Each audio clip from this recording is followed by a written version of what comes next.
What's up? You're back, Mike. That's right, baby. It's a love that happens so fast. Hey, man, there's a whole bunch of stuff coming out with Skip Bayless, Undisputed, and all I that. don't buy any of it.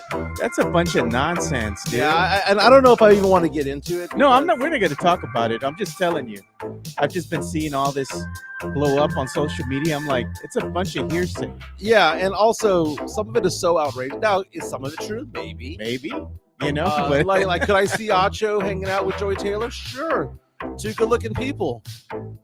But a lot of it, it's a mess, dude. It's a mess. Looking for a settlement is what that is. Man, they're implementing Shannon Sharp, Skip Bayless, Joey Taylor. I'm like, bro. Yeah, dude. Whenever you get a lawsuit like that, like I understand Diddy because that's music. Yeah. But TV stations like that don't roll like that, man. They're waiting for you to drop the data on Jeremy Sochan again. Take that for data. Jeff's cooking you already. I know. People in their feelings today. Hey, but you know, Cowboy season came to an end, much like we expected. Went down in flames, man. Hey, prediction was correct. Leja's in here too. He says, let Jimenez cook. he's like, I'm still here, Sochan. Yeah. Hey, man, but this is the new rebrand, dude. Area 210. So we're sunsetting the Alamo City Sportscast because I think this allows us to talk about a whole slew of different topics. Yep. You know what? Joy Taylor's hot. But here's the thing. She's also a target. True. Welcome to another episode of the Area 210 podcast with Mike Jimenez and Joe Garcia. Make sure to subscribe and hit that like button.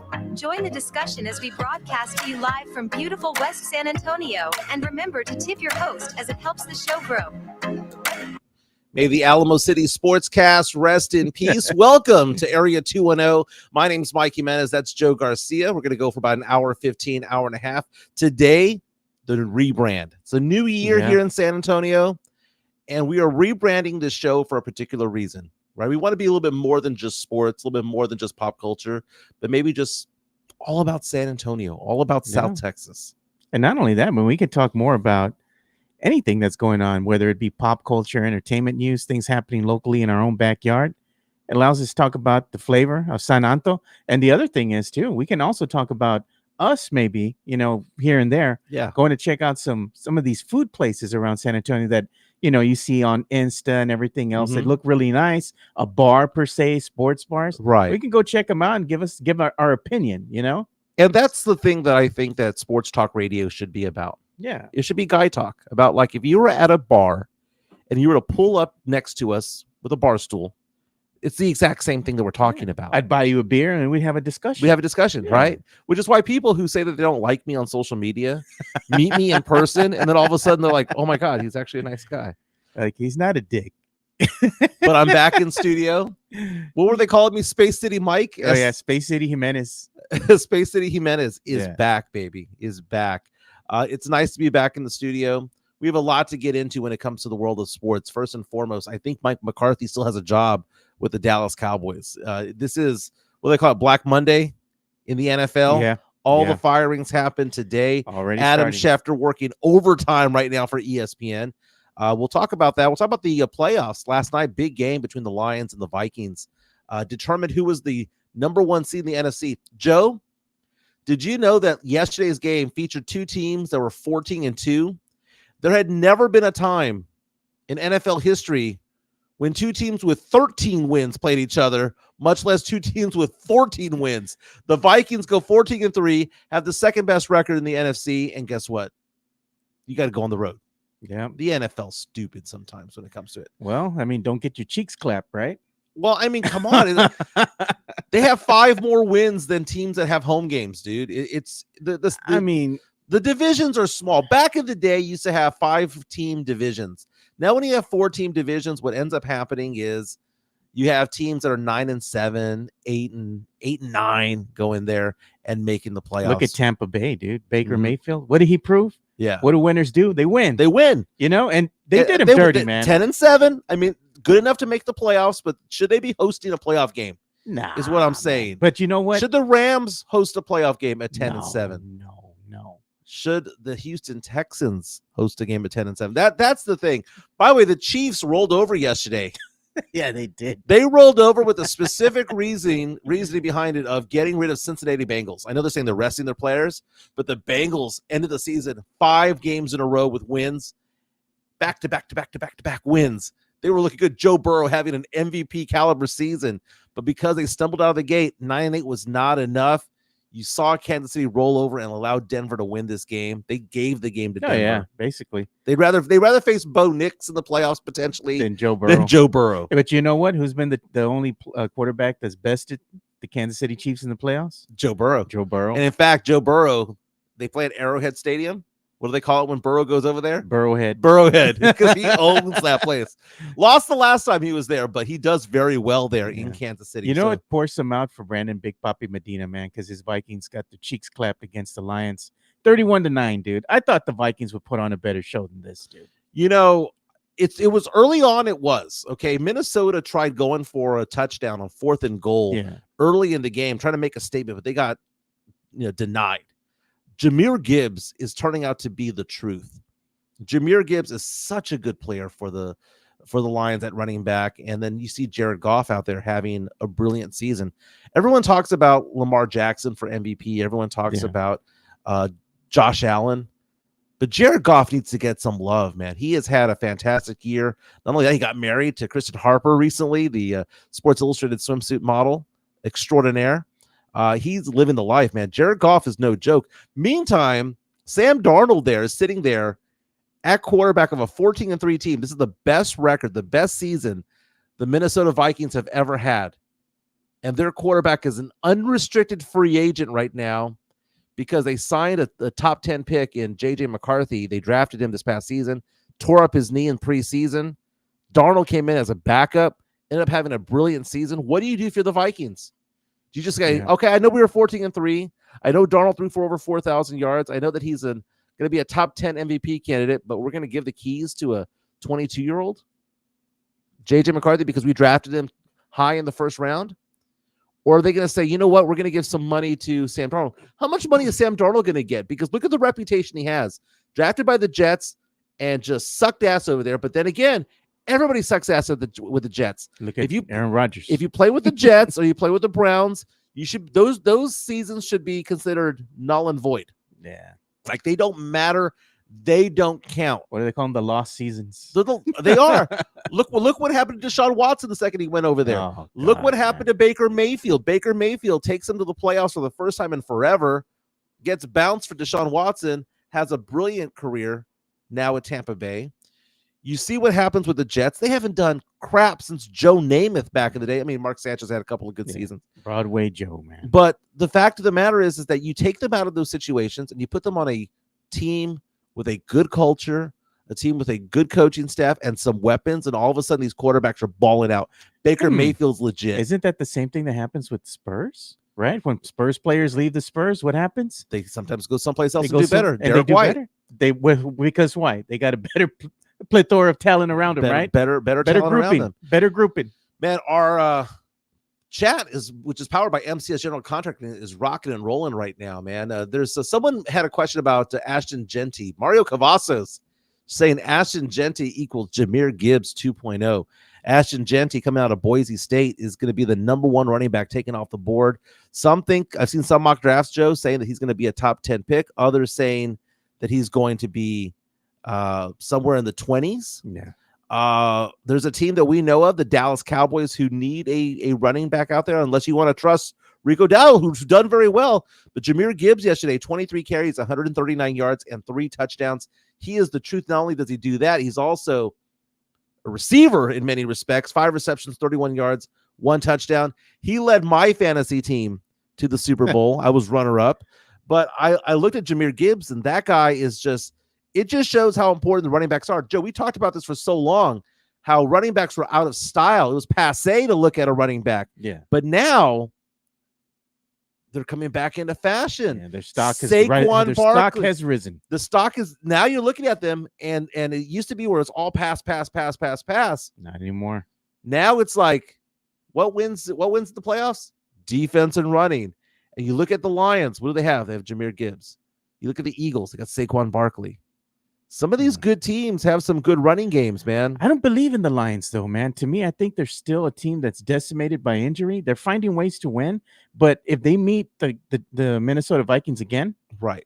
Because they said that, right? The coach very said, possible. See you in 2 weeks. See you in 2 weeks. I don't know, man. Back in Detroit if that happens. Now, Detroit has 2 weeks to kind of rest and recover. I like the fact that Stephen A. Smith this morning on First Take was making fun of the Vikings, because the Vikings for some reason had a locker room celebration with like champagne and whatnot last week. Yeah, when they had one game to go, they celebrated the fact that they had made the playoffs.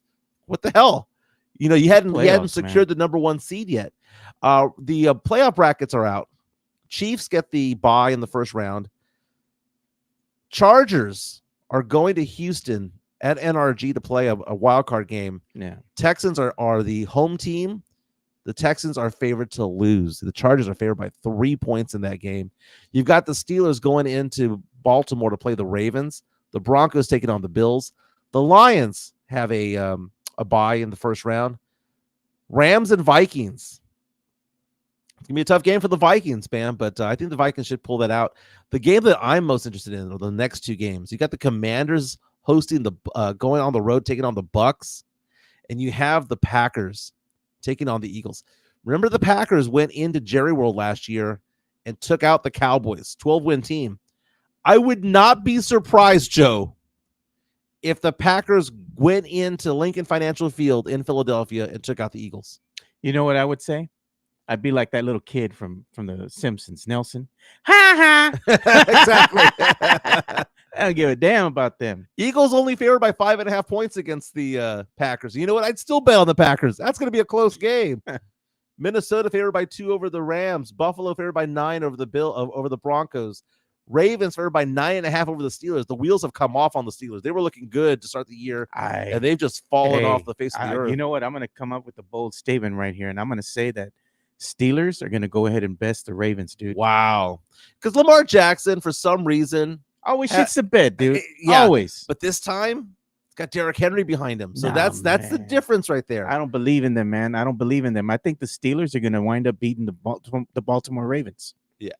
I hope the Bills can make it past the Denver Broncos. Should I say? I almost said Nuggets. The Broncos. Jacksonville Jaguars fired head coach Doug Peterson, but they're going to keep the GM. They went 4-13 this season. All eyes right now are on Dallas right now as to what the Cowboys are going to do. Oh, Jared Mayo was just fired from the New England Patriots. So that's 2 quarterbacks. He was fired yesterday afternoon. I was on the driving back home from Houston yesterday, and that was the topic of discussion on Sports Talk Radio, was whether or not Jared Mayo was going to stay with the Patriots. Jared Mayo was hand selected to succeed Bill Belichick when Bill Belichick left New England. I wonder if Mike McCarthy's name is going to be dropped next. Dude. Okay, so let's talk about that, because he's a free agent, basically. He's done. His contract is at an end. Well, let's get into this, because before the season started, and I tweeted this out earlier today, you and I were given crap by people on our MCS chat line, by people on Twitter, because what did we predict the Cowboys would do this season? They win 7 games. They'd win 7 games. After last night's loss to the Commanders, what was the record? 7-10. Yeah, 7-10. Yeah, 7-10. Exactly what we predicted. So for all the people who give you and me crap about this podcast, Joe, the fact of the matter is our takes are usually pretty good. We have a lot of really good takes when it comes to it. Yeah, we do. And the Cowboys, we saw it, Joe. We saw the fact that all the talent had gone away. Yeah. That their running back 1 was Zeke Elliott. Really? Where's he? What's his name now? Gone. We see that they brought in an old ass Dalvin Cook late in the game. God. That they didn't give the keys to Rico Dowdle. We saw that their second and third best receivers were either gone or hurt. When you have to rely on Jalen Tolbert, it's not going to happen. We saw offensive linemen leave, and they weren't replaced very well. They made no moves in the offseason. None. Nothing of significance. So it's no surprise that they went 7-10. I think that it's even a positive thing for Mike McCarthy that he took this team to a 7-10 record, because he was given, and then Dak Prescott gets hurt, misses half the season. I think Mike McCarthy actually showed how good of a coach he is by holding this team up to a 7-10 record. I thought he got the most out of this team. From the looks of it, once they lost Dak, I mean, would you have thought they would have won 7 games? Yeah. You know, I mean, they look like a dead boat, you know, without a motor. They're just dead in the water, dude. They weren't going anywhere. And they found ways to win, you know, some of these games. And I don't know, man. I think Mike McCarthy gets a lot of flack, but at the end of the day, Cowboys got to go ahead and choose which direction they want to go. Do they pull the plug and just hit the reset button? What do they do? The problem for the Cowboys is 2 things. Who wants to coach there? No one. I mean, they're going to get somebody who's going to be there, but they'll get a warm body. But there's no Bill Belichick anymore. Bill Belichick is now with North Carolina. Yeah, he's out, with the Tar Heels. He's out. You're going to say, okay, we're going to get Ben Johnson out of Detroit. Why would he go to Dallas? Doug Peterson?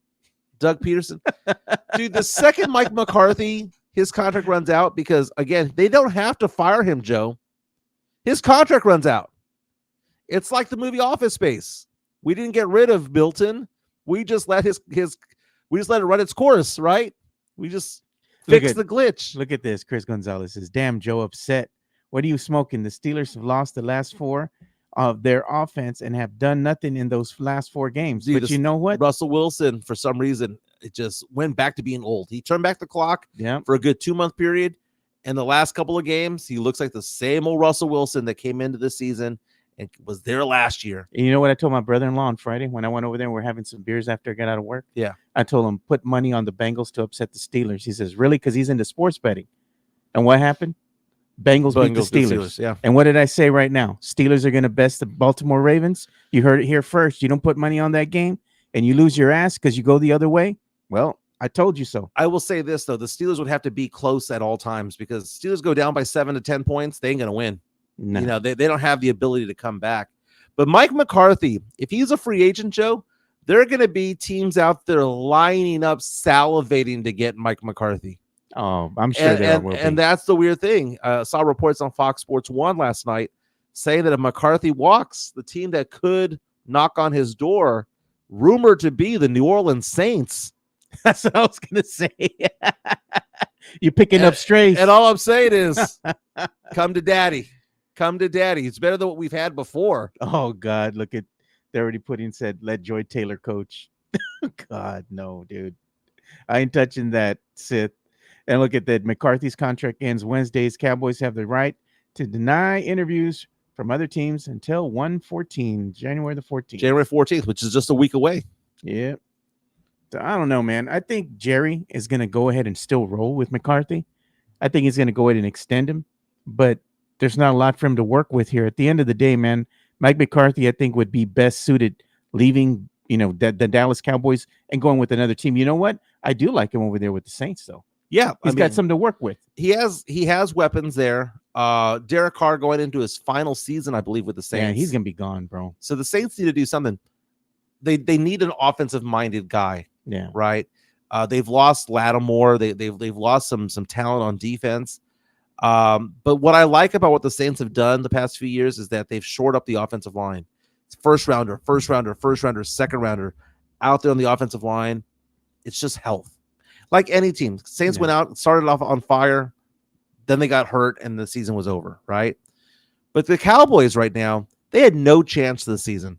They had no chance at all because, you know, Mike McCarthy was given nothing to play with. He was given no talent around him, no significant free agent, and he still held this team together to a 7-10 win. I respect Mike McCarthy, what he did this season for the Cowboys. Now, Cowboys, though, got some good news for the Cowboys, too. That loss yesterday, coupled with some victories by other teams, made it so the Cowboys moved up in the draft, Joe. By how many spots? They moved up 3 spots this week. They are now at number 12. So they're going to have the 12th pick in the NFL draft. Now, New England won the last game of the season. They dropped from number 1 overall pick. Remember, Jared Mayo got fired. You know why they got fired? Because he won yesterday's game. They could have had the number 1 overall pick in the draft. Now, you might say Drake May is a good quarterback. You want to roll with him? Fine. Then go ahead and get Travis Hunter from Colorado, right? Plays both wide receiver and cornerback. Go get that guy. Nope. They dropped to number 4 because of a meaningless win last night. Crazy, right? The Jets got a meaningless win also. Yeah. Fell back in the draft as well. So here's the draft order for this upcoming season's draft. So the April draft coming up. Tennessee Titans at number 1. Cleveland Browns at number 2. New York Giants at 3. New England fell from 1 to 4. Jacksonville at 5. The Las Vegas Raiders at 6. The Jets at 7. Carolina Panthers at 8. My New Orleans Saints at 9. Chicago Bears at 10. And who would have thought 11 and 12 would have been back-to-back San Francisco 49ers and the Dallas Cowboys. The Houston Texans currently slated to be at number 19, provided that they don't advance that far into the playoffs. You know what I was going to touch on? I wanted to talk about Aaron Rodgers, dude. I think Aaron Rodgers, more than likely, from, there's been reports out there, rumors, that this could be his last game that he just played on Sunday. Dude. I hope so, man. He's a shell of himself. He's done, dude. He needs to hang it up, man. Have you seen He has no mobility. That was what made him good. I mean, not only did he have a cannon for an arm and one of the most accurate arms you'll ever find in the NFL, the fact of the matter is his legs, extended plays. He and Brett Favre had that in them. They could extend plays. And when you can't extend plays and you relied on that, it's going to hurt your game, man. And he's not the same anymore. Looking at a mock draft, by the way, Joe. Yeah. According to tankathon.com, there we go. They believe Shadir Sanders of Colorado, Dion's kid, going to go number 1 overall to Tennessee. They believe Cam Ward, former of UIW, went to Miami. Going to go number 2 overall to the Cleveland Browns. So his career is already effectively over. Travis Hunter going to the Giants. Dude, if Travis Hunter goes to the Giants, that would be amazing. They need a star out there. As far as other teams that we might look at, my Saints, number 9, taking LSU's Will Campbell. Cowboys at number 12. Projected to take running back Ashton Genty at number 12 overall. We talked about Ashton Genty being a Jahmyr Gibbs kind of guy. Back in the day, remember they took Zeke Elliott, number 3 overall. Yeah. Back in the day, you would take running backs high up. You are a Cowboy fan, Joe. Now that the season's over, I've asked you this question before, but now that we've seen this season come around, you okay with the Cowboys going after Ashton Genty, who had 2,600 yards rushing in one season this year? Oh, man, that's a tough question. 29 touchdowns this season. He can sniff the end zone. That's a tough question, dude, because the Cowboys need some help, not only on the defensive end, but also on the offensive end. So what do you do? If you're a Cowboy GM that has to make this decision, who are you going to take? Jerry likes to sell jerseys. I know he does, man. And an Ashton Genty jersey would be a big deal, dude. They drafted him. It would be at every Dallas Cowboys shop out there because they would know he'd be the new Zeke. And Jerry would say, because they did that, they're all in. Again. Got to do something. Hey, we do because if the Cowboys go out there and draft an offensive lineman for a team that has a fan base that's apathetic, who just simply checked out this year, you go out there and get them a guard, you get them a defensive tackle, even if it's needed. Yeah, Cowboy fans going to be like, it doesn't move the needle. But you give him an Ashton Genty. Oh, by the way, this is a record breaker running back in the NFL in college football. Yeah, he played for Boise State, but when he played against the big boy teams, he did pretty well.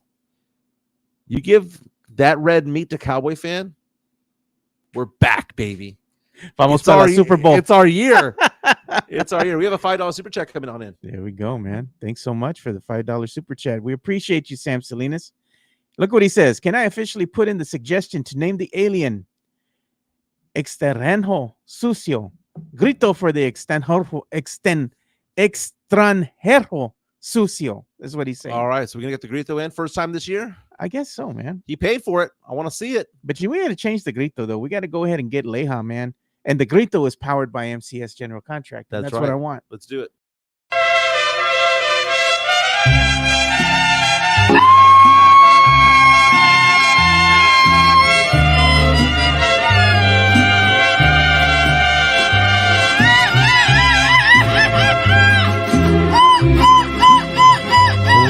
presumir, a mis amigos les conté que en el amor. You know what? I hated it at first, but now I'm all about it, man. Oh, Lord have mercy. Thank you for the super chat there, Sam. We got another incoming super chat. Man, I appreciate everybody with these super chats, man. They've been coming in with some big money as of late, dude. Yeah. Appreciate that. Look, we got another super chat coming in here, too. Tex-Mex Frank, man. Making it rain. Appreciate you, Tex-Mex Frank. Saying pour some out for the Cowboys season. Also, Jerry Jones did cameo on Paramount's Landmark. He stinks as GM, but did some fine acting. Go Spurs, go. Hear that's a good show. Yeah. I hear that's a really good show. We're pouring one out for the Cowboys season. They're 7-10, but at least they got a top 12 pick, right? They got a top 12 pick. Ashton Genty would be on the board at that time. I don't see teams jumping up to go get him. Okay? Because that's a lot to give up, right? If you want to move up into the top 10 to get Genty, I think the Cowboys can sit there at 12. Correct me if I'm wrong. I think they got Micah Parsons at 12. You can get a very good player at that position. So the Cowboys fans get to look forward to a couple of things. Who's going to be the next head coach of this team? And also looking forward to the draft, which is going to be this upcoming April. Look at Jeff's here in the chat. Now Jimenez flip-flopping on a grito in his culture. Oh, my goodness. Jeff's hate for you, man. I danced Tejano a couple of weeks ago with my girlfriend, Francesca. We went Tejano dancing, listened to some mariachis, did some two-stepping, got some culture. Why does Jeff... I was wearing cowboy boots the entire time. I was wearing an Ariat jeans. But you didn't have the right boots. They didn't curl up. You know that little curl that they have on the boots? No, but I had the fancy boots. Dude, my girlfriend got me some Tacovas. I think they're what they're called. Those are expensive. You know what? Why is Jeff always cooking you, man? Like before even the show began, Jeff's already with the roast, man. I know he's trying to roast me on. It's a hobby. It's a hobby, dude. Okay, you live rent free. I do live rent free. I mentioned on my last tweet that we all have to have hobbies. My hobby is crunching numbers when it comes to Jeremy Sochan. Oh Lord, here we go. So Spurs back in action tonight on the road against the Chicago Bulls. If the Spurs win, great. If the Spurs lose, that's also good because, again, we have a top 10 protected pick right now of the Chicago Bulls in this year's draft. Right now, the Bulls are at number 10, right? So they need some more victories in order for the Spurs to get that pick at 11 or 12 or whatever the case may be. Yeah. That being said, the Spurs had back-to-back games against the Denver Nuggets. Literally a back-to-back. A Friday night game and a Saturday night game. You know who was there? Our good friends, Fernandez and Steph were both out there. Wemby balled out in that game against Denver. Okay, in Denver had a great night. It was a brutal game down the stretch. Spurs pulled it out, got that win over there on the road. No Jeremy Sochan. Jeremy Sochan comes back, right? Spurs were in it most of the game. They lose in overtime here at the Frost Bank Center. So let's talk about this, Joe. The game that went to overtime here at the Frost. Where was Sochan in overtime? I know the Spurs lost and got their ass handed to them in overtime. But where was he? I don't know. Where was he? Stapled to the bench. Why? Because he's an offensive liability. He can't shoot the damn ball. But you know what? I'm still here, Sochan. So, for those of you who don't know, I'm a financial guy, and I do a lot of Excel spreadsheets, right? And people just think that I hate Jeremy Sochan. I don't hate Jeremy Sochan. If he walked in the door right now, I'd shake his hand and say, "Go Spurs, go." But I'm fascinated by numbers because I'm a financial guy. I work with retirement plans. I work with investments. I work with stocks and things like that. Hey, look at you. You brought I'm two all computers. about it. I got two computers. Two you know why I got two laptops. computers? Because I'm creating my God. Jeremy Sochan spreadsheet, Joe. Oh, My Jeremy Sochan spreadsheet. Now, the Spurs right now are 9-5. They have a 9-5 record without Jeremy Sochan on the court. Okay, so the Spurs for the season, though, are barely over 500. So if the Spurs are 18-17 on the season and 9-5 without him, that means they're 9-12 with him. Okay, Is that a winning record? 9-12 with him, 9-5 without him. In fact, the Spurs are 2-1 this season without Sochan and without Wemby. So even without Wemby, the Spurs are 2-1 without Sochan out there. So I had to crunch the numbers. And again, thank you to Tankathon and Basketball Reference for me getting these numbers here. Joe? You know what? When they said that they were going to sit, you saw that they sat Jeremy Sochan, right? In that overtime period. Yeah. I bet you were like, good. Because we need points. Oh, but he's such a good perimeter shooter, a perimeter defender. And it's about making points. It's about putting points on the board, scoreboard, right? The occasional stop does not make up for the fact that he can't shoot. Yeah. You know what was funny to me too, Mike, is that Mitch Johnson, right, when he took over the team in Coach Pop's absence, right, he was doing a pretty decent job. Yeah. But now he's going back to Pop ways, man. Pop calling him on the phone, Pop saying, hey, what you doing there? I'm not doing any Pop jokes right now, but Castle should not be playing just 14 minutes. Yeah. Last game against without Sochan, Jeremy Sochan out with a back injury, came back for the last game, but we're talking about Friday night's victory, the third against the Nuggets. 35 points and 18 rebounds for Wemby. Shot 14 of 22. I'm going to go back to that box score, Joe, because the box score fascinated me. What is the one thing I complain about when it comes to Midtown Text with a $10 super chat coming in and says, Mike made a spreadsheet to throw in people's faces. I did the math. That's it, Midtown. That's it. Because you know what? I hate Ben Shapiro, that conservative commentator, but he coined the phrase, what is it? What facts don't care about your feelings. Yeah. Okay. And use my line. People lie, women lie, numbers don't lie. Right. Joe, when I talk about Wemby and his shooting and what he does on the court, what do I complain about the most, Joe? I complain about the fact that he shoots too many threes, right? Or the EFG. EFG. Ah, okay. I gotta get to that. You throw, dude. Joe, if you were a volleyball player, what you would have done? This is like an alley you just threw me, dude. You just set up the volleyball, and I'm gonna spike it right now. Wemby, in the game against the Nuggets, in which they won 113-110, 14 of 22 shooting. Joe, how many 3-point attempts out of those 22? Typically, he's doing what? Shooting just as many threes as 2-pointers, right? Yeah. It was almost identical. It was like one 3-point attempt was more than 2-point attempts up about a week ago. That was what the case was for the full season. But in that game, Joe, in which the Spurs beat the Nuggets on the road with a 3-time MVP on the other side and no Jeremy Sochan, Wemby shot the ball 22 times. Only 6 of them were 3-pointers, which means he's shot 16 2-pointers in that game.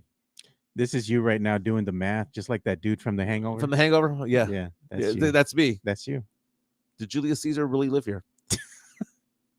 In a time, Joe, when Wemby averages 10 rebounds per game, how many did he have? He had 18. Okay? Yeah. So, Sochan has now played 14 games this year. Spurs are 9-5. You might say, well, they beat bad teams. They only beat bad teams. Well, okay, some of them were bad. They lost to the Rockets, beat the Blazers, lost to the Jazz somehow, beat the Kings, beat the Wizards, lost to the Mavericks, lost to the Lakers, beat the Thunder, beat the Jazz, beat the Warriors, beat the Jazz, lost to the Lakers, beat the Kings, and beat the Nuggets. There's some good teams in there, man, that they beat. They beat the Thunder without Jeremy Sochan. They beat the Warriors without him. They beat the Nuggets without him. They beat the Kings a couple of times without him. Decent teams. Yeah. Maybe not top tier. Well, OKC is. But here are the stats, Joe. In the games, the 11 games that Wemby has played this year without Sochan, Spurs are 7-4. He has shot 111 for 221 overall. So he's shooting more than 50% from the field. When it comes to 3-pointers, Joe, you're good if you're 36%. You're elite if you're 40. 11 games without Sochan, 47 of 113, 41.6% from 3. That is Steph Curry level. Effective field goal shooting percentage of Wemby without Sochan on in the game at all. 60.8. That's Steph Curry level. So what are you saying? He plays better when Sochan's not there. They force him to play down low. They force, and not only that, you put another shooter out there, which means that they don't have to play 4-on-5 offensively. Sochan will go get 14, 16 points. They're all dunks and putbacks. Great. That's what I was going to say. What do the Spurs do with Sochan when they put him out there? He has to go and play inside the paint because Wemby doesn't want to. Right. He wants to be out in the perimeter shooting threes, right? Even though he's the tallest guy out there on the court. I think he's best served playing inside the paint where he could dominate, but he doesn't want to do that. Right. So they put Sochan in there because they know he can't shoot. Right. They got to make some type of they have to get utilization out of him, right? So they go ahead and put him in the paint because why? Because he can make a bucket, 1 foot away from the basket, a couple feet away, layup. Yeah, our good friend John Dyer this weekend was like, hey, well, what do you think of his putback dunk? Well, you should. That's exactly where he was at. Knowing you, Mike, you were like, it's all right. It's all right. Thank you. He had 5 points. Congratulations. You had 5 points. But did they win? Not that game. So what? It was a nice highlight. So look at it this way. The Spurs are 18-17. Again, just to recap, 18-17. Spurs are 9-5 without Jeremy Sochan, 9-12 with him. Wemby averages 28.3 points per game without Sochan in the game. Averages 24.2 with him in the game. Averages more rebounds when Sochan's not there. Averages more assists when he's not out there. Shoots, Joe, his 3-point shooting when Wemby's out there and Sochan's not playing, 41.6%. 3-point shooting when Sochan is playing that game, 31%. 41%, which is elite. 41.6, elite. 31%, which is a bad shooter from 3 when Sochan plays. What does that tell you, Mike? It's like, you know those blocks that the kids play with when they're little, right? That has the shapes, right? You have the square, you have this triangle and the circle. They're trying to go ahead and get the triangle, which is Sochan, and put it into the circle shape. Will it fit in the circle? Probably if you bang it hard enough. Right. But doesn't go in there. Matt Lerma coming out here with a defense of Wemby saying, oh, great. Wemby has to do more when Sochan isn't there. Of course, the stats go up. It's not the stats, Matt. It's the efficiency of the stats. It's going from a 41% 3-point shooter down to a 31 when Sochan is back out there. It's the fact that Sochan is playing down low, and it forces Wemby to play nothing but perimeter offense because that's what Wemby wants to do. Sochan's not out there. It forces Wemby to play his height. And the game is different. 9-12 with Sochan, 9-5 without him. You know what they need to do? They need to put Sochan and Vassell coming off the bench, dude. That gave the Spurs better balance. Yeah. Do you know who's better than Sochan? Who? I'm going to say better for the team than Sochan. Harrison Barnes. Harrison Barnes is good, He's not sexy, doesn't have green hair. But you know what he is? Gets the job done. Get the job done. He's efficient. You know what you're going to get out of him. When I see Sochan play, you know what I see? F if I know. Is he going to get 18-12 today? Is he going to get 5 points? What are we going to get from him? There's no consistency in anything that guy does. It's hard to get excited about it. But he has green hair, Joe. All I know is when he's not playing because of injury, I get excited because I'm like, oh my God, we might actually win this game. He pulled his hamstring, Mike. Good. Sit him. Pull the other one. Again, to recap, when Sochan plays, Wemby's a 31% shooter from 3. When Sochan does not play, he's a 41.6% shooter from 3. When Sochan plays, Wemby averages 24 points per game. When he does it, he averages 28. Is Mexican Junior lying with this comment coming in? Mamu is better than Sochan paired with Wemby. Is he wrong? There have been flashes of that, but I don't think that's a long-term thing. No, but that's I'm a long-term saying, deal. But the thing is that the point I'm trying to make, Joe, is that a lot of Sochan stands will go out there and say, well, the defense takes a hit. But the offense is so much better with Sochan out not there that it offsets it by far. You go one step back defensively, but go 2 steps forward offensively, and it's a net positive. Dude, Sochan, and the reason why people bring this up, I get people on Twitter coming at me going, well, Jimenez, he's just going to be 21 years old. I don't give 2 craps about his age. You know why? Because it's about where he is in his contract. He has 1 more season under an affordable amount for the Spurs next season. After that, are you comfortable, Spurs fans, having the Spurs go out and signing this dude who can't shoot beyond 2 feet from the bucket to a $35 million deal? Because so many people reached out to me over the weekend and were like, well, the Spurs have all this cap space on. No. Those years that the Spurs have cap space, that is earmarked for Sochan if they keep him. Spurs aren't going out there and getting a free agent someplace. That's money to re-sign your players. The Spurs had 3 first-round draft picks in 2022. Sochan, Branham, and Wesley. The check is due for all 3 at the same time. Keep Branham. But for how much? That's the thing. How much does the market say he's worth? Yeah. Hand of a Fist and Tavarius are coming out saying that are saying that Vassell's a problem also. We saw that in the game that went into overtime on Saturday. Vassell needs to find Wemby down the stretch. Vassell was looking for a shot too much down the stretch, and that's not his role, Joe. He's the second banana. Wemby's the big dog. What did I tell you already? I already told Spurs fans this, and they don't want to listen. You have Wemby, which is your superstar, and a bunch of guys. That's it.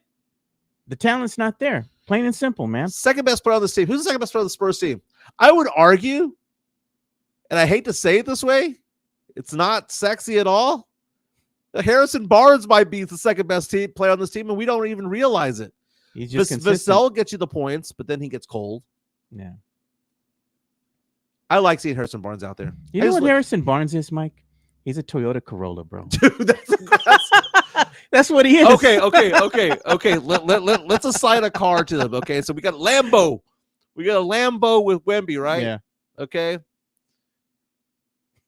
God, this is a great. This He's a Toyota Corolla. It's a Toyota Corolla. I like it done, dude. Chris Paul. Chris Paul is like it's like a 68 Mustang. He's old, but classic. Still flashy, classic. You don't want to drive him long distances, but you're like, damn, that's a good looking car. Yeah. Back in the day was really good. Vassell. What is Vassell? You know what he is? He's a Chrysler 300. Right? They look good from the outside. You fix them up. People think they're driving in a Cadillac. Yeah. But it ain't Cadillac, dude. It's a Chrysler 300. What is Jeremy Sochan as a car? Oh, God, dude. He's a fucking Hyundai, dude. They look good on the outside. No, this is the thing, right? A Hyundai will look good on the outside, right? Comes in flashy colors. Looks good, But they always prone to breakdown. They don't hold up well. You know what? Vassell's a BMW. Because Vassell is somebody who looks good, and when it's on the road, looks flashy, looks good, breaks down a lot, and is expensive to repair. That's a BMW, yeah. That's a BMW. That's Devin Vassell. Yeah. Sochan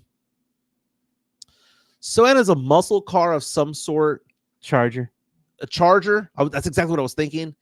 He's a muscle car of some sort that is like a gas guzzler. That gets the engines running, will go very, very, very fast, but just leaves a trail of smoke behind. Yeah. That's Jeremy Sochan. Oh, God. Is he a Dodge Charger? It's a Charger, dude. I like this game. I think we're going to ask people on Twitter what this is as well. Harrison Barnes, Toyota Corolla, though. The Toyota Corolla, dude. That's what he is. It's not flashy, but damn it, he gets the job done. Gets the job done, man. So nice interior. Sochan is a Saturn, says Mario Cavazos. Oh, that doesn't even exist anymore, dude. But the Saturn brand wasn't known for quality. Brutal. CP is an Accord. CP3. Collins is the Astro van with tiny issues. God. Dude. Zach Collins, man. What a crappy player he is. And the Spurs have him on the hook next year for like $18 million. Let the brother go, man. Just cut him loose. You know what he's going to be? And probably when his contract ends, I bet you he won't even be in the league anymore. He's gonna be overseas somewhere. Mhm. He's bad, dude. He is bad, but Steph still loves him.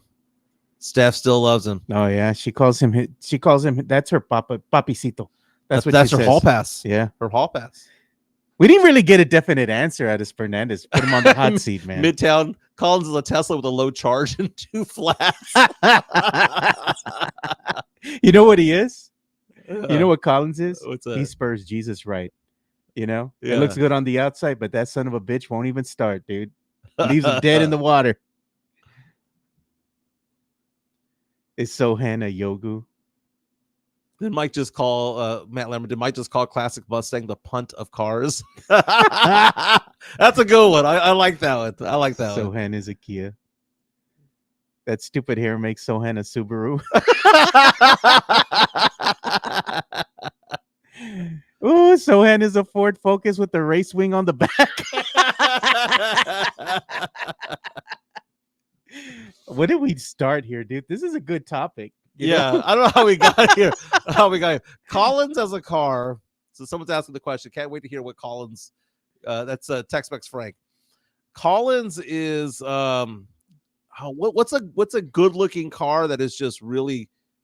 Is it the Hyundai? Yeah, Is that what that is? the Hyundai, You know what he is? He's a Toyota Tacoma. the Toyota Tacoma. Gonna have a long career. Gonna have a lot of miles on it. It's probably a little bit more expensive than it should be. And look at this. Matt Gomez says, y'all are gacho for putting Fernandez on the spot with Steph. Because he didn't give a definite answer. I said, spoken like a true politician, you know? Collins as a car is a Flintstone mobile. Oh, God. That's funny.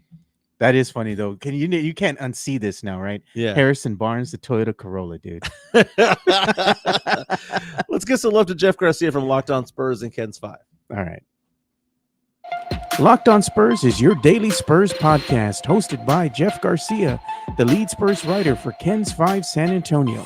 Jeff has a healthy plethora of guests all the time on the Locked On Spurs podcast. You can also follow Jeff on Threads at Jeff G Ken's 5 SA. You can also follow Jeff on Twitter at Jeff G Spurs Zone.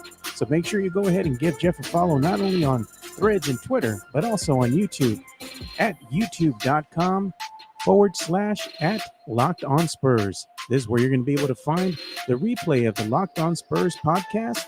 Make sure to like, subscribe, and share. And Jeff likes to roast early in the morning when it comes to things. Again, at Jeff G Spurs Zone. He has James Pledger from San Antonio Sports Star on Locked On Spurs. Today, they're talking about Spurs trade rumors, plus they preview tonight's game between the Spurs and Bulls. James Pledger, who hosts extra innings there from 6 to 7 p.m. Monday through Friday on 94.1 San Antonio Sports Star. Lots of topics that Pledger's is going to have on there. He's already retweeting it as well. So Pledger's a good guy, friend of the show. And of course, Jeff had to retweet my post because I'm over here making Excel spreadsheets about Jeremy Sochan. I'm not really liked, Joe. That's what I have found when it comes to this topic. But Joe, which would you rather have, the 9-5 record or the 9-12 record? 9-5, man. Come on. Like, how big of a sample size do we need to have? Champagne, he's a TP cruiser.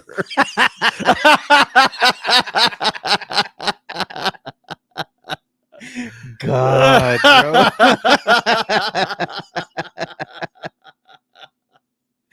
You know what? This should be a topic for Locked On Spurs with Jeff Garcia.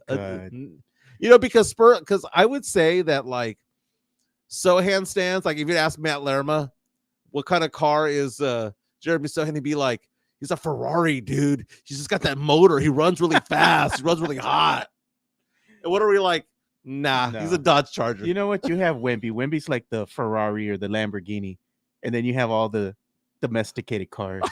PT Cruiser, Toyota Corolla. You know, it's like, it goes to show you, Spurs fans right now in the chat, what are they telling you? They're just a bunch of guys. No, baby, we're all in, baby. We're all in. Jeff Garcia also mentions the fact that Spurs Youth Basketball League and Pizza have announced that the Stephon Castle has been named an SYBL commissioner for this season. So lots of articles on Kens5.com. Hey, speaking of local TV stations and whatnot, my daughter, Gabby, started her new job today over at KSAT 12. And congratulations to Gabby. Yeah, so Gabby making her way over. So I'm showing her Twitter account. You can follow her at GV Jimenez. Add 2 Z's at the end, but she's now working with KSAT 12 as a digital content producer. So she'll be doing a lot of the articles and whatnot that you see on Facebook and Twitter and on their website. Look at Jeff sounding like the jealous girlfriend, man. Jimenez needs to come on Los because he big timed me over the weekend. I kind of did, man. I hate to say it that way, but when I'm with Chica, I kind of the world melts away. Dude, here's the thing, man. God. Here's the thing. My girl, she makes me put my phone away, man. I had a habit of going out there and tweeting and going on social media, TikTok and whatnot. But she doesn't like make me put the phone away. I just kind of want to. It makes her happy. Yeah. So here's Chica. We went out this weekend. Hang on. She's probably like, you're on my time, just like with Steph, what she does with Fernandez. Yeah. Yeah. So that is Francesca. She's very, very nice. Yes. So Cowboys. I saw this. Ed Werder posted this yesterday on Twitter. Jerry Jones saying that he was unaware that Cooper Rush had $250,000 on the line if he had played yesterday's game, but they played Trey Lance instead, who sucked ass. Cooper Rush could have gotten $250,000 by just getting into the game, and Jerry Jones was like, "What's that one commercial? Thought you had it. Oh, you almost had it. You almost had Gotta it. be quicker than that. Gotta be quicker than that." Sam Salina saying, "Crack that whip." Yeah. You know what's the problem with the Cowboys is the same problem that's wrong with the San Antonio Spurs.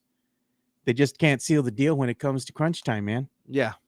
They don't do enough. Wait, who's this win. again? Cowboys and San Antonio Spurs. Well, the Spurs during crunch time this year have done a lot better than they've done in the past. But they still haven't found that magic sauce. Because look what happened against the Nuggets, right? The Nuggets, they let them climb back in the game, right? They had them on the ropes. And then they just let them climb back in. They're a world champion, right? The Denver Nuggets. Right. And in overtime, they showed you who they really are. They found a way to win. Spurs only scored 3 points in OT. I mean, they had Nikola Jokic bitching up a storm that entire game. Nikola Jokic was being a complete bitch. Oh, yeah, dude. And I understand he's a big guy, but dude, I mean. But did he get teed up? Didn't get teed up. He always has these marks on him, and I don't know if it's because he's so light-skinned, but it makes it look like he's been through a drive-through car wash. Yeah. He's always nicked up. But I'm like, dude, you're just brittle, man. He's a great player, but you look at the lineup: Michael Porter Jr., Nikola Jokic, Russell Westbrook, Jamal Murray, Christian Braun, Peyton Watson. Those guys are better than a lot of the Spurs players. No lies. No, obviously Wemby would be the second best of that lineup there, because if the Wemby was on that team, he'd be the second best player behind Jokic, because Jokic is still the best player in the NBA right now. Yeah. But they have better pedigree. So for the Spurs to get a split, it's good for them. It's good for the Spurs. Yeah. It's good for the Spurs. Better pedigree. But you look at the standings right now, and the Spurs right now still hanging around for that spot in the play. And right now at the number 8 position, Joe. Number 8 position behind the Clippers. So we have overtaken the Golden State Warriors, overtaken the Minnesota Timberwolves. But the thing about it is, though, the Spurs have played 20 games at home and 15 on the road, which means we got to play some catch-up. We've got the rodeo road trip coming up next month, Joe.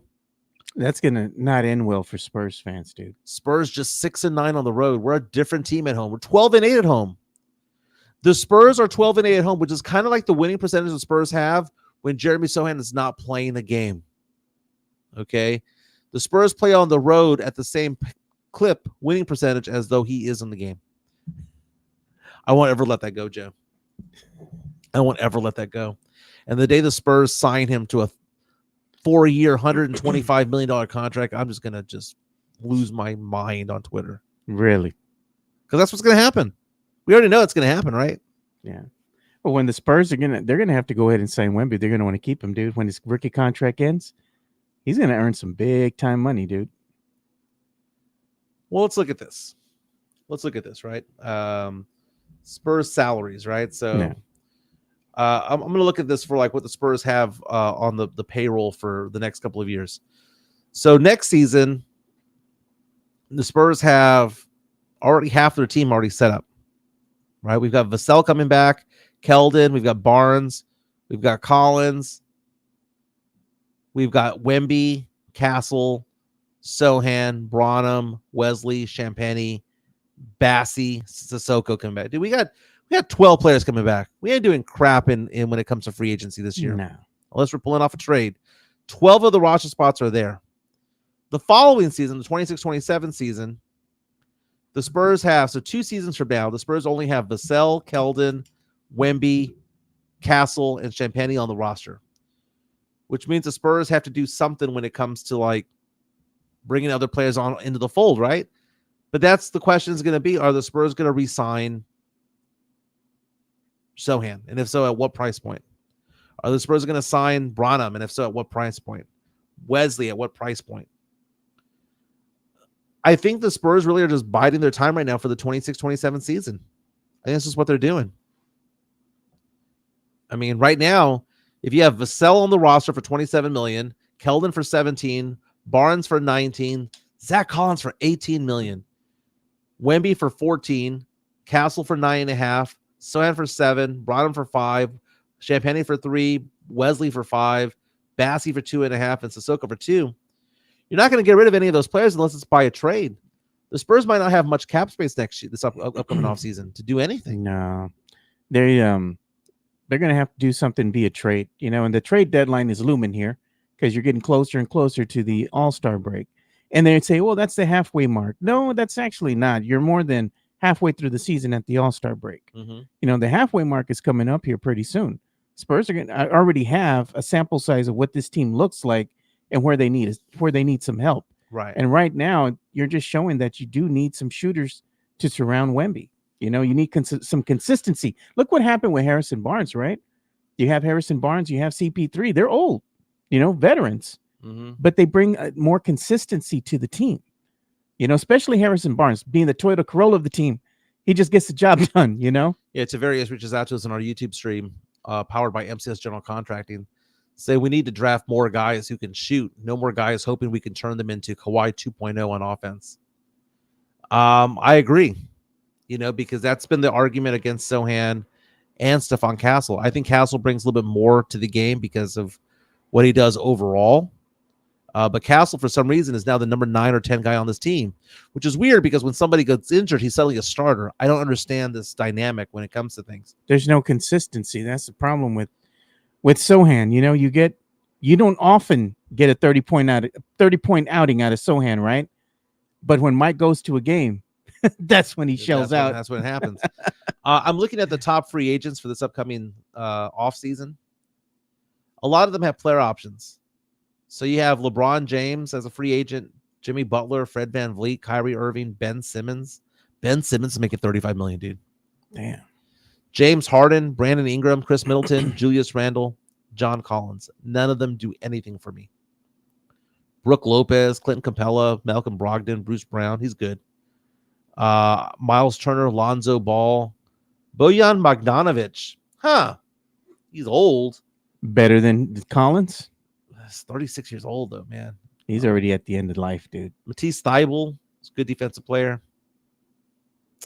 There ain't much of anything going on this year when it comes to free agents. No, the Spurs are going to make a move. And it's not going to be in free agency. They're going to have to go ahead and trade straight up with the team. And are they going to actually do that? I mean, you can't hold on to all these picks forever, dude. You got to make a move. Yeah. Do something. I'm just looking at like 2026, a lot of big names in 26, but what ends up happening is they get extensions and they just never hit the market, dude. It's been a while since an NBA player of a high caliber has hit the free agency market. It's usually a sign and trade when it comes down to it. Look at Tavares asking a question. Worst contract, Simmons or Zach Collins? Simmons by far. Mm-hmm. By far. We are powered by MCS General Contracting. Let's show our good friends over there some love over at MCS. They do a fantastic job with that diamond hard concrete. MCS General Contracting, more than 30 years of combined experience in concrete placement. They are the best in the business. Honest pricing, high quality work. They get going on house foundations, driveways, concrete patio decks. If you want to extend the deck, extend the driveway. If you're a business and you need to put together a slab, a parking lot, or other concrete placement services or sidewalks, reach out to MCS General Contracting at 210-774-9155. They're confident in their skills, so give Chris Leha over at MCS General Contracting a call at 210-774-9155. And thank you for being a sponsor of this show. Diamond Hard Concrete, baby. They do it right. Again, they say they don't do it cheap. They do it right. Two different things. And I'm a client myself. They did a patio and a sidewalk at my yard. Did a fantastic job doing it. Adam Schefter reporting right now that the Seattle Seahawks have fired offensive coordinator Brian Grubb after one season. Seahawks, you know who's a big fan of the Seahawks? Our good friend Jason Garcia, who turned 45 years old over the weekend. Yeah. Happy birthday. Happy belated to you, Jason. The New York Jets have requested head coaching interviews with Vikings defensive coordinator Brian Flores and quarterback coach Josh McCown. You know who believes he's going back into the NFL? Rex Ryan. Oh, man. Says that he believes that he'll be the next head coach of the New York Jets. Why? Because he talks on TV. That's why. He's horrible, man. No. I mean, well, if he is the head coach, can the Jets get any worse? Yeah. Lions defensive coordinator Aaron Glenn is now a hot topic for a head coaching position. 3 teams have lined up, according to Adam Schefter, to speak with him: New York Jets, Chicago Bears, and the New Orleans Saints. But if Mike McCarthy becomes available, the Saints are walking in. That's right. So there are 5 head coaching positions available in the NFL: the Saints, the Bears, the Patriots, the Jaguars, and I guess you could say the Dallas Cowboys. Yeah. Which was the most attractive one? I think the Bears is the most attractive one right now. You would hope that Caleb Williams isn't a bad quarterback. He's just in a bad situation with an awful offensive line. Yeah. Yeah. Tim Gonzalez is saying Arch Manning is making $6.3 million. Yeah, we talked about that last week. Joe, want to get some pop culture news in? Yeah, let's get some pop culture news. What are we going to be talking about? Well, I mean, the Golden Globes were yesterday, but I really don't care. But there's kind of some tragic news in entertainment news. We did our baddie brackets last summer, last spring. One of the ones that was on there was Aubrey Plaza. Yeah. Her husband committed suicide this weekend. I saw that on Friday, bro. He did that. They found him. Aubrey Plaza, known for Parks and Rec and several movies that she's done with Anna Kendrick. Her husband was named Jeff Baena. They got married a few years ago, and his body was discovered, and authorities say that it was a suicide. And she was supposed to be a presenter at the Golden Globes yesterday, but obviously was not going to go. And his name, he was a former actor himself. His name was brought up at the Golden Globes by one of the presenters. Wow. And so Aubrey Plaza also given a shout out yesterday at the Golden Globes. I watched the movie about Bob Dylan over the weekend. Okay. I don't know if I mentioned it on Friday, but that was really good, man. Really? It was a good movie? Okay, so there's 3 movies that I think of when it comes to this type of genre of music, right? You had Walk the Line, which was about Johnny Cash. Mm-hmm. And then you had Bohemian Rhapsody. It's a good one. About Queen. And then you had this movie about, it's like, what's the movie called? Like Out of Nowhere or something like that? Timothée Chalamet. We talked about Timothée Chalamet last week because he was on ESPN Game Day talking about, we can go $2 by the way. Yeah. He was talking about ESPN's Game Day about college football, and people didn't realize how big of a sports fan he was. But you go watch this Bob Dylan movie, and you can tell that this guy is probably going to be the next Tom Hanks. He's had a really good career already. He was Wonka, for crying out loud, in the Willy Wonka remake. Yeah. And he also is the star of the Dune movies as well. The Dune movies. The guy's Tom Hanks. He's the next Tom Hanks. I'm going to call it right now. Can do it all. As in, he'll have a 50-year career. That if I'm blessed to be 70 years old, he'll be 50 years old doing his thing. Really, really enjoyed it, man. The Bob Dylan movie, though, do you care? It's called A Complete Unknown, by the way. Here's the thing about it. He sang. That was not Bob Dylan singing. That was him singing. Wow. That was him playing the guitar.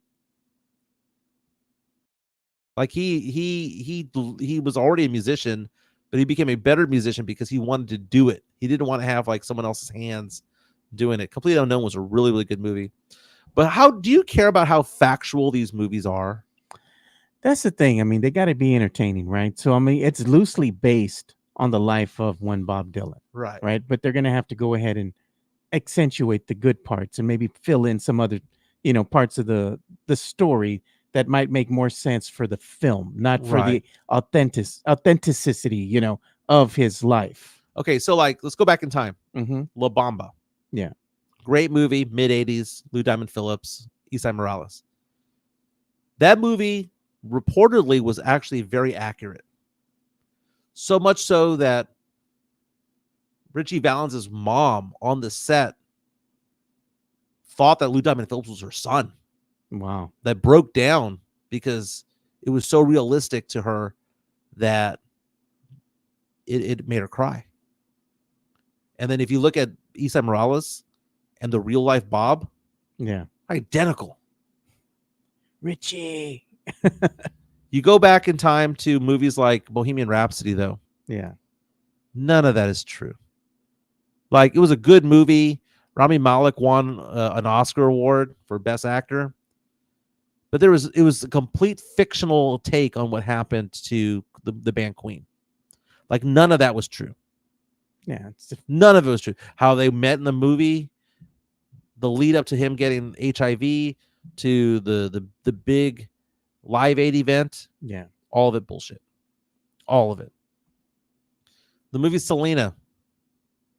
It's a family's take on it, dude. Abraham's take on it, dude. It was Abraham's take on it. It is what it is, right? You look at the movie Ray. It's apparently pretty spot on. Yeah. So A Complete Unknown, which is about Bob Dylan, I saw like a fact or fiction type of thing. Yeah. They were saying that it was basically half and half. Half and half. That a lot of it was true, but it was embellished to be true. And that part of it was not in the right order. Like chronologically was not correct. But that it was still, for the most part, true. Like the intent was true. But there was a lot of things that they kind of just glorified. And then a lot of things they left out, right? The Complete Unknown, Timothée Chalamet talking about Joan Baez and his affair that he had with her. Yeah. It was a good movie, dude. It was a really good movie. It's a long movie, 2 hours and 20 minutes. You know what they've never done a movie on? I mean, they've done like a biopic or a documentary on Stevie Wonder. That's probably due. It's way overdue because I think they've done a documentary. I believe he had a documentary movie done like in 2008 or something like that. Mm-hmm. But there's never been like an actor that's been like played the part of Stevie Wonder, Yeah. The Elvis movie was I could care less about that. My wife watched it. It was okay. Walk the Line is probably the one that's probably the best of them all. That one and Ray are probably the best of the biopics that are music related. Someone asked a question about do you wonder if Stevie Wonder is blind? I mean, that is a take that's been going on for a long time. I think there's different types of blindness. I don't think that he's so blind that he's 100% blind. He's probably mostly blind. Yeah. Because there have been some times when he's like caught, mic stands and whatnot. 4K, caught in 4K. Yeah. Oh, look at, they're asking, did you like Rocket Man? Never saw it. The Elton John movie. Never saw that one.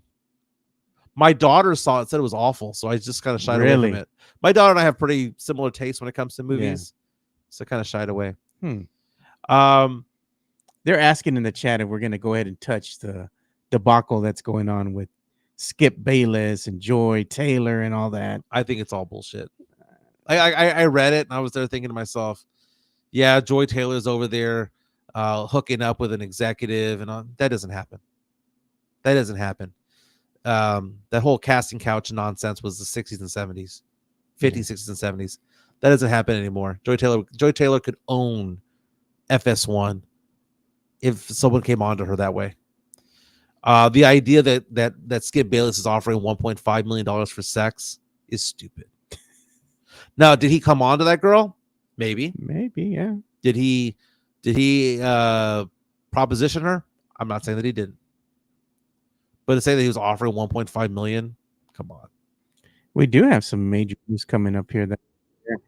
We got something here soon. They're going to be WWE makes its debut. WWE Raw makes its debut tonight on Netflix. On Netflix, I saw that. At 8 p.m. So it's going to be Eastern time, 7 p.m. Central here. Interested to see what direction they're going to go, because if they're on Netflix, they can get back kind of to the attitude era of things, the way things used to be back in its heyday. Mm-hmm. You know, because of course they're not having to contend with the censorship, you know. But if they kind of go outside of that box, right, back to harken back to when they were the attitude era, I wonder what fans will think of that, because it's no longer going to just be family friendly, right? You know, Netflix has to do something, man, because their selection of movies has taken a dive. Their movies have taken a dive as well. I'm glad to see that Netflix is doing something that is live oriented, sports oriented. They had an NFL game recently. Boxing, that was a debacle. But you know what? Boxing is a hard sport to do, man. The NFL, it's not like Netflix went in there and had their own Netflix crew going in there. Yeah. The NFL has its people that do games. It was just broadcasted on Netflix. So people are like, man, I hope it's not going to be as bad as that boxing. No, NFL has NFL cameras. They have NFL. You know why? Those first down markers, those things, those yellow lines that we see, that's an NFL thing, right? It was just broadcasted on Netflix. It was nothing, no different. It was just broadcasted there. Looking at pop culture, Joe, the 9th, which is this Friday, the Houston Rodeo is going to announce their concert set list, or their concert list for this March. San Antonio has their rodeo in February. Houston has theirs in March. They get the bigger names. It's a bigger market. They get the bigger names, right? But let's take a look at who's in the San Antonio Rodeo, which, by the way, the first concert takes place at the Frost Bank Center February 6th. Do these names get you excited, Joe? Scotty McCreery, who I believe was on American Idol, is February 6th on a Thursday. Q Wetzel on the 7th. Saturday night on the 8th, Keith Urban coming to town. That's a big name. He's performing 2 shows. He's performing on the 8th. 2 shows, a noon show and an 7:30 p.m. Can you imagine getting your tickets to a concert, Joe, and going, yeah, it starts at noon? Why? Concert's supposed to be at night. Yeah, you get ready, in the evening, you take your lady with you. Go get dinner. Yeah. Make your way over. Have some drinks after the concert. I can't wake up, go to a taqueria, have some coffee, and then go see Keith Urban. You're going to be in the mood to be drinking, doing some day drinking? Come on, man. February 9th, we've got Leanne Rimes with a noon performance. So if you're going to miss church, you can go see Leanne Rimes. Bellamy Brothers that evening on the 9th. Mark Chestnut, it's a blast from the past, going on the 10th. On Tuesday, the 12th, the 11th, the Eli Young Band is really good. John Party on the 12th. Muskandine Bloodline on the 13th. Valentine's Day, Tyler Hubbard. Dude, some of these names suck, man. Look at Diamond Rio. Weren't they around in the 90s? Yeah. Going further down, Joe, the 20th, Sammy Hagar. The brother can still sing? Cabo Wabo, baby. Cabo Wabo tequila. He's making more off of that tequila brand than he does having to come out and sing. How about this? The 21st, Nelly. You gonna wear the Band-Aid? You know damn well you're gonna go. Well, I saw Nelly perform at the Usher concert. He was the special guest. He was actually really good. And then it wraps up on the 22nd of February. Dwight Yoakam, who I've seen perform before. Joe, okay, I'm gonna say something sacrilegious here in San Antonio. Oh, no. I saw a concert in Vegas where it was Dwight Yoakam and George Strait. And Dwight Yoakam was more entertaining. You didn't like George Strait? Love George Strait. I love George Strait. I know the words to 60 songs. I was two-stepping with my girlfriend the other day in the kitchen, and I sang to her a song off the top of my head of George Strait. Had a little bit of a moment with her. And the fact of the matter is, I was like, I cannot believe I knew all the lyrics to that song. No, man. And Dwight Yoakam, I don't know many songs of his. I mean, I know 5 or 6 of them. 1,000 miles or something about miles away, 1,000 miles away. Bakersfield. I know those songs, right? He put on a really good show. George Strait, I don't think it was the right venue for him. I'm sure George Strait at a different venue, maybe a smaller venue, is probably electric. But the way that they had him in 4 corners of a square stage, and they had the audience all around him. So the audience was all in the round. All he did was sing to one side for one song, then he'd go to the other side for one song, then the other side for one song. So half the time you saw his ass. It was a bad venue. So I'm not going to say that he sucked, because George Strait does not suck at anything. He's amazing. It was a bad venue for him. Gotcha. So again, the Houston rodeo will make their announcement on Friday. Yeah, you know what? Some news came out here. I want to share this because I'm always looking to see what's going on with the streaming, TV and whatnot. It says in a dramatic announcement, and this is from Front Office Sports, which is legitimate. I always follow them. ESPN's parent company, Disney, is acquiring a majority stake in Fubo. Really? Yep, to create a potentially market-shaking joint venture. So if Disney, goes ahead and they're going to go ahead and absorb Fubo here, that brings Disney Plus to a whole new level now, because they have an offering with Hulu TV, right? You get your Disney Plus, Hulu TV, ESPN Plus for something cheap, like $13, $14, right? Mm-hmm. It's all right. There's stuff that happens on ESPN Plus, like boxing and UFC fighting, that kind of stuff. You have some documentaries you can watch. But for the most part, there's not really a big offering there. But if you pair Disney, right, Disney Plus now with Fubo, what do you get? Live TV, sports especially. That makes them a viable streaming platform destination. Things are getting expensive, man. It's going to, you know what? They thought at the end of the day, cutting the cord from cable was going to be the way to go, because it was for a cheaper. while it was. Not anymore, man. Not anymore. I look at this. I bought Fubo 2 months ago because I love YouTube TV. YouTube TV, I'm a big fan of. You like the layout and everything, and how easy it is. The interface is wonderful to use. It's easy to use. And I look at YouTube TV. I like how the DVR works. The search features, user friendly. It's like an iPhone. Yeah. It's like an iPhone. It's easy to, if you're not even familiar with an iPhone, you can pick up an iPhone and know how it works within 5 minutes. Yeah. Right? Fubo's like an Android. Probably better, but it takes a while to figure out how, where to search for this and the other. But YouTube kept raising the prices, man. They kept jacking up their prices, and they don't even have a lot of the sports offerings. And they don't offer the Spurs, so I had to go to Fubo because Spurs games are on there. How much is Fubo running now with Spurs? It's like $90, right? Plus taxes. Yeah, and then you add the fact that I dropped HBO Max. Mm-hmm. I dropped Paramount. Okay, so you're saving about maybe about $30-ish a month. I dropped Peacock. Okay.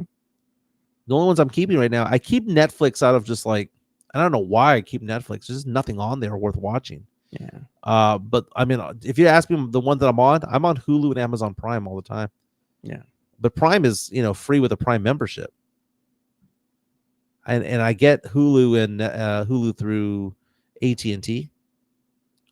I don't know. I get Max free through AT&T, because I have them as my mobile carrier, which I've had them since they were singular. Mm-hmm. Yeah. So I mean, I've been with them forever, and I get all these discounts because I'm like been with them, like I said, for quite many number of years. But even with the, let's say, internet that I have with AT&T, right, you do get HBO Max included in that as well.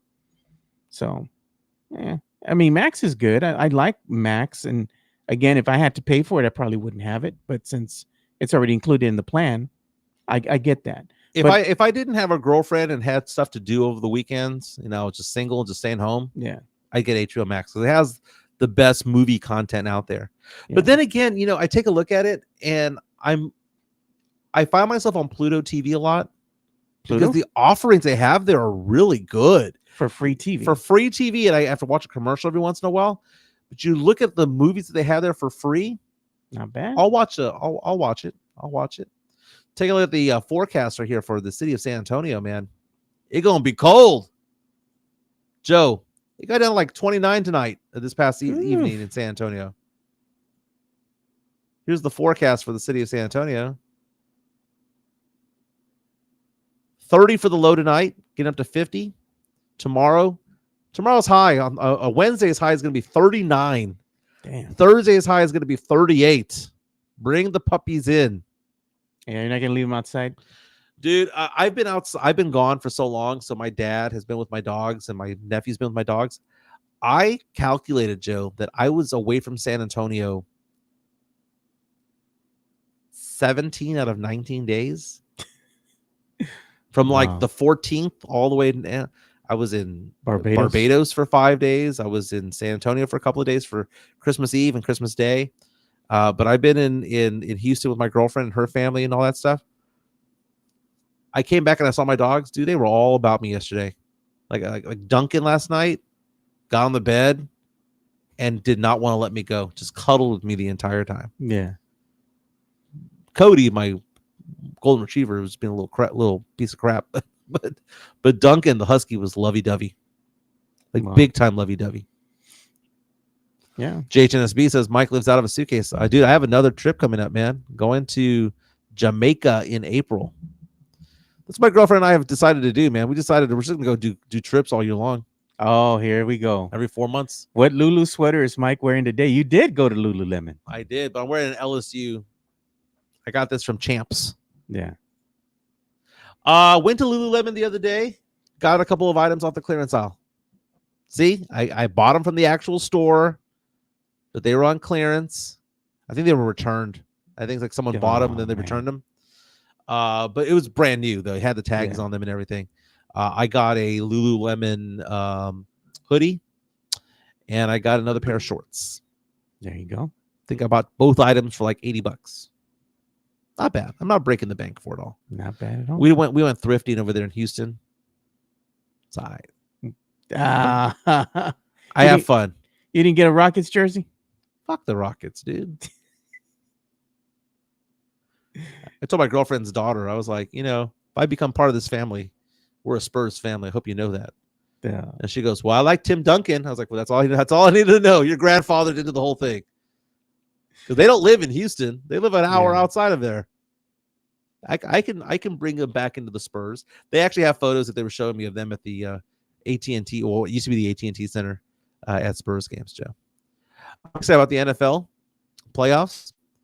That Packers-Eagles game's tasty, dude. That is a tasty, tasty game. That's the one I want to watch.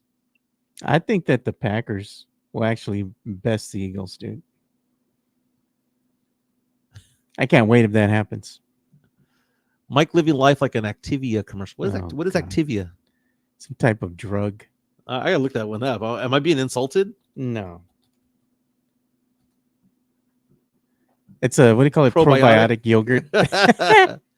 No, it's funny because I tell my girlfriend, we have all these people who tell us, that they retire, then they go traveling. And I'm like, why don't we travel while we're still youngish?